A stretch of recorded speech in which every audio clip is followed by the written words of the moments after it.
Hi, my name is Joe and I'm here with Hi-Fi Corner, and today we are going to be introducing the Luxman L-507Z. Here it is. Here it is. Here it is. So Joe, for years and years, you've been insisting that we get Luxman amplifiers into the shop. I have. And I got a kind of a fascination with Luxman. And you've gone on and on and on about it. Yep. To the point that we got one in. Yep. We tried it. Yep. And we are now a Luxman dealer. It's that good. It's to me, I mean, it features a lot of cool things. They're using some of their new technologies, and this is why it's the Z instead of the X in the integrated. So it's an integrated amplifier. I believe it does about 120 watts. So it's going to drive most speakers. Now, it's going to do it slightly different than, I would say, most integrated amplifiers. It's not that it's crazy or anything like that. It's an AB amplification. So Luxman are kind of moving away from Class A because they're finding that they're able to get that kind of warmth and that sweetness that you get in the top and mid-range in Class A out of their ABs, and of course being more efficient with the cost of energy. So things are going kind of in that direction for them. I mean, I do believe some of the Class A's are still available, but they're far and few between now as they're focusing more on AB amplification. So the Class A amplifiers of old would get super, super hot. Well, yeah, of course. Class A being the least efficient in any type of amplification besides single-ended triode amps. So it would get, I mean, not to the point to where you could cook an egg on it, but it would get extremely warm. While we could run this all day, which we have. And is it slightly warm to the touch? Yeah, of course. Most amplifiers, even AB, are going to get slightly warm to the touch, but it's not hot like a Class A by any means. So it's much more efficient.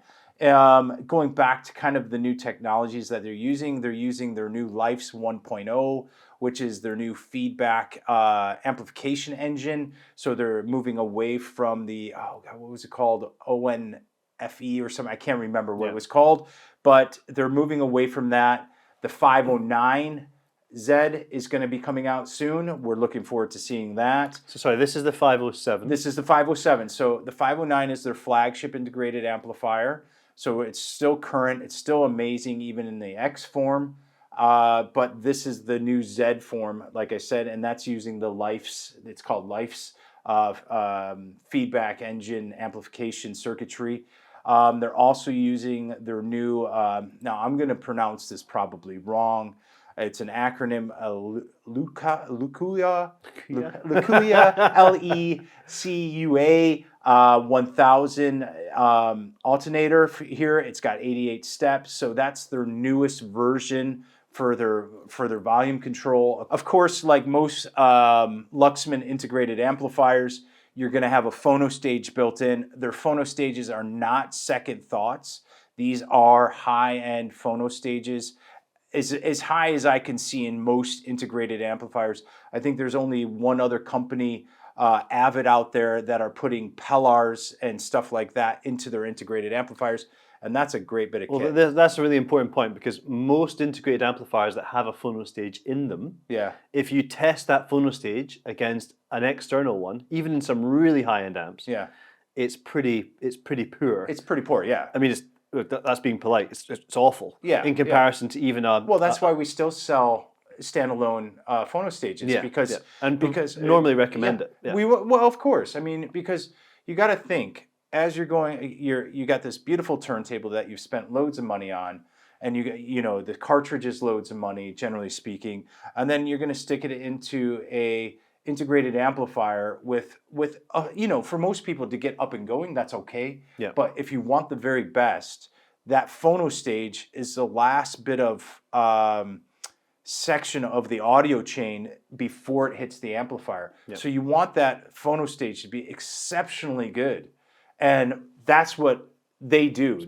I mean, their standalone phono stages are bloody amazing, but the ones in the integrated amplifier, I would say, are going to compete with those that are you know, anywhere from up to 1,000 pounds. So you're saving, like, all of a sudden, if you kind of consider it like that, you know, you will have to do some kind of, if you're going for an MC cartridge, you will have to match it with the output impedance and stuff like that, because there's no settings on this one to change for an MC. So you're going to want to pay attention. But if you nail that, I mean, the phono stage in this is fantastic. But if someone's got a turntable and an MC or MM cartridge, they can contact us here in the shop, and then you can, you can advise them on if the loading's going to be right. If the loading's going to be right for this. So you're a big VU meter fan guy. I am. You like this? Anything that's retro but has modern internals is kind of my thing. You know, I have a pair of Klipsch Forte 4s at home. Again, very retro, but I love them. I'm waiting for the new tannoys to come out because that's probably going to be my next speaker.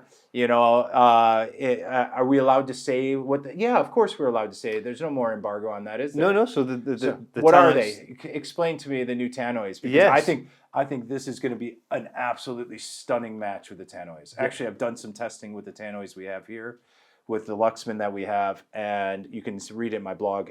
They are a match made in heaven. Well, we're going to do a whole separate video series on the tannoy speakers. But essentially, they've just released a model called the LLZ. Which is, if you imagine the Sterling speaker, which is a modestly sized and priced a product, but with their high-grade pepper pot drive unit in it. Nice. They've completely redesigned the airflow. They've completely redesigned the crossover. And I've heard a pre-production sample, and they sound incredible. So they should be here. A lovely match for this. I can't wait to listen to that. I think they're going to be a match made in heaven. So VU meters. Now, if you're finding that, say, you need a little more bass, the cool thing about the Luxman is that it has, you know, tone controls. Of course, you can push this right here, and that's line straight. But line straight meaning that the tone line controls straight, so the tone controls are completely go out of existence. Basically, you're hearing what the amplifier, what Luxman designed it to sound like. But if you wanted to tweak either the treble or the balance, they're right there for you. And there was actually one speaker, I can't remember which one I tested it with, where I just boosted the treble just ever so slight, and it just all of a sudden just brought it right out to life. So it is a very valid function to have. I mean, I know a lot of amplifiers have kind of gone away from that, but you see it now coming back in, but it's all electronic. So a lot of modern amplifiers, even if they don't kind of have it on the front like this Luxman, you're going to be able to go into the menu and change kind of the treble and bass settings, because they're seeing, I think amplification designers are seeing that people want that ability, even if they don't use it. You know, so just in case. They need Luxman being Luxman, and nothing really changing from the 70s in their styling. So this, if you put this next to one of their amplifiers from the 70s or 80s, you would be hard pressed to tell the difference. But so they of course kept it all right here. You know, I mean, the fit and finish of this is beyond its price point. You know, you can pick it up by yourself. It is a hefty piece of kit, but I would recommend doing it with two people, just so thing, you know, you don't want to blow a hernia out or anything like that. You know. So just for people to have some perspective, this is obviously a super high-end integrated amplifier. UK price 8,000. That's correct. So it's kind of it's up there in the high-end world. Definitely. It's not a crazy price. No. Compared to some other things we've tested it against, it actually stacks up really well. But that's anybody who's interested in listening to Luxman, contact us here at Hi-Fi Corner. Contact me. I'm a big fan. We're all big fans actually here at Hi-Fi Corner of Luxman. So come and have a listen. Come and check it out. It might be right for your speakers. It might not be, but you know, you don't know until you actually listen. My name's Joe, here with Struan McKenzie of Hi-Fi Corner. Thanks for being with us, and remember, always enjoy your music.